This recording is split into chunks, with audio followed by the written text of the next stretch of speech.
3 U.S. sources are confirming earlier Iranian state media reports. Those reports included these images you're seeing right here on the screen of what it claimed were a downed U.S. force fighter jet. CNN has reached out to U.S. Central Command for comment. I want to bring in CNN's Jim Sciutto, who is in Tel Aviv, Israel, and Elena Treen at the White House. Jim, to kick it off with you, what more are you learning? U.S. officials now confirming that a U.S. fighter jet was shot down over Iranian territory and that a search and rescue operation has been lost and, to our knowledge, remains underway. In fact, there have been images circulating online, geolocated by CNN, which are consistent with a search and rescue operation. They show both fixed-wing aircraft and helicopters, including one video that shows the refueling of 2 helicopters, and that's notable because they would be refueled to stay in the air, which would indicate that they've been in the air for some time conducting these search and rescue operations. A serious, arguably one of the most serious circumstances in wartime is to have U.S. forces behind enemy lines, shot down behind enemy lines, and to then launch a search and rescue operation, which, though they are trained for, these crews are positioned for these operations and trained for these operations, those operations themselves are dangerous as well because they put additional U.S. forces over Iranian territory in wartime, and where it's already been demonstrated that Iran maintains the capability to threaten U.S. aircraft, having shot down one.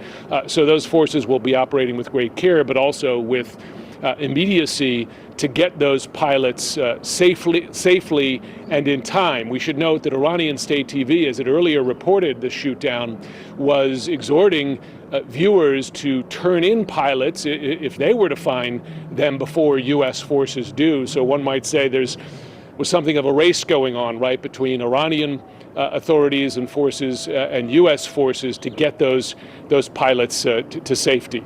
All right, Jim Sciutto, thank you. We hope that they are safe and that they are rescued. We appreciate it. Let's go now to Elena Treen at the White House. Elena, what are you hearing there?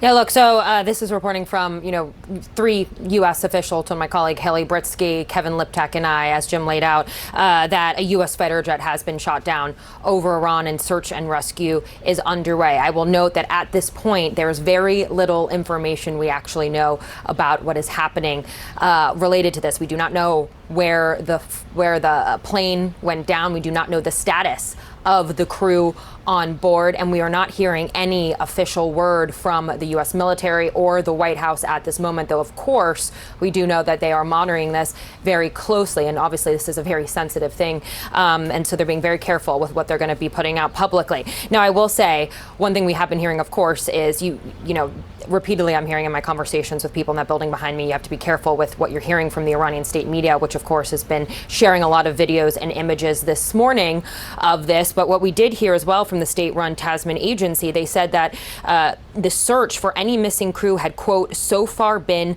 unsuccessful. Now, I do want to say, part of the reason this is so notable is because this incident does mark the first time that a U.S. aircraft has been shot down over Iran since the beginning of this conflict. For context, we do know that, near the beginning of the war, 3 F-15s were mistakenly shot down in a friendly fighter incident by Kuwaiti air defenses, but this is the first time we're seeing them shot down by enemy fire. Now, again, we are waiting to hear what the White House will ultimately say on this, and similarly with the military. But it is, a huge blow for this Trump administration, in particular at a time when you've heard the president try to project confidence about completely diminishing Iran's military capabilities. And so we'll keep you posted as we learn more on this. Wolf and Pam. We're getting